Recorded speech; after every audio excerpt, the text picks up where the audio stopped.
एक भेड़िया बहुत समझदार और होशियार था। एक बार की बात है, जब वह जंगल में गुजर रहा था तो अचानक से उसे मरा हुआ हाथी दिखाई दिया। भेड़िए ने अपनी पंजे से उसकी चमड़ी उधेड़ने की कोशिश करी, परंतु क्योंकि चमड़ी बहुत सख्त थी, उसे काटना या उधेड़ना उसकी शक्ति से बाहर की बात थी। अचानक एक बब्बर शेर वहां आ धमका। भेड़िया बोला, महाराज मेरे मालिक, मैं तो बस आपके लिए ही इसकी रखवाली कर रहा था। कब आप यहाँ आए और मैं आपको यह भेंट दे सकूं, कृपया आप यह मेरी तरफ से स्वीकार करें। बब्बर शेर बोला, तुम्हारा धन्यवाद, परंतु तुम तो मेरा स्वभाव जानते ही हो कि मैं किसी दूसरे के द्वारा किए गए शिकार को स्वीकार नहीं करता हूँ। मैं अपनी खुशी से तुम्हारी ये भेंट तुम्हें ही सौंपता हूँ। और बब्बर शेर अपने रास्ते हो लिया, परंतु मुसीबत अभी खत्म नहीं हुई थी। अब एक साधारण शेर वहाँ आ पहुँचा। वो भेड़िया झट से बोला, चाचा जी, आप यहाँ मौत के मुंह में कहाँ घूम रहे हैं? क्या मतलब?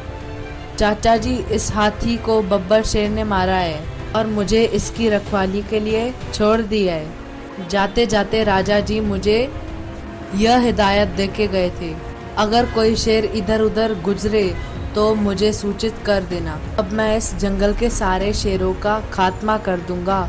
ना सुनते ही शेर की हवा सरक गई। उसने कहा, मेरे प्यारे भतीजे, अब तो तुम मुझे बचा सकते हो।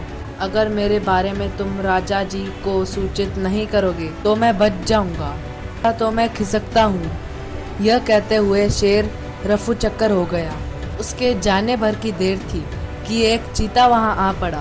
भेड़िया ने मन ही मन सोचा कि इसके दांत बड़े नोकीले हैं, क्यों न हाथी की चमड़ी इसी से कटवा लूं। बस फिर क्या था, वह झट से बोला, क्यों भांजे, कहाँ रहे इतने दिन? बड़े समय से नजर नहीं आए। और क्या बात, बड़े कमजोर और भूखे लग रहे हो। देखो, यह जो हाथी है इसे बब्बर शेर ने मारा है। मुझे इसका ध्यान रखने के लिए कहा गया है, परंतु यदि तुम इस हाथी का स्वादिष्ट मांस खाना चाहते हो तो जल्दी से इसमें से चीर कर खा जाओ, परंतु जल्दी करना, कहीं राजा जी आ न जाएं। चीता बोला, नहीं मामा जी, मुझे लगता है मेरी सेहत के लिए ठीक नहीं है। परंतु भेड़िए ने फिर एक चाल चली। सुनो भांजे, हौसला रखो और खाना शुरू करो।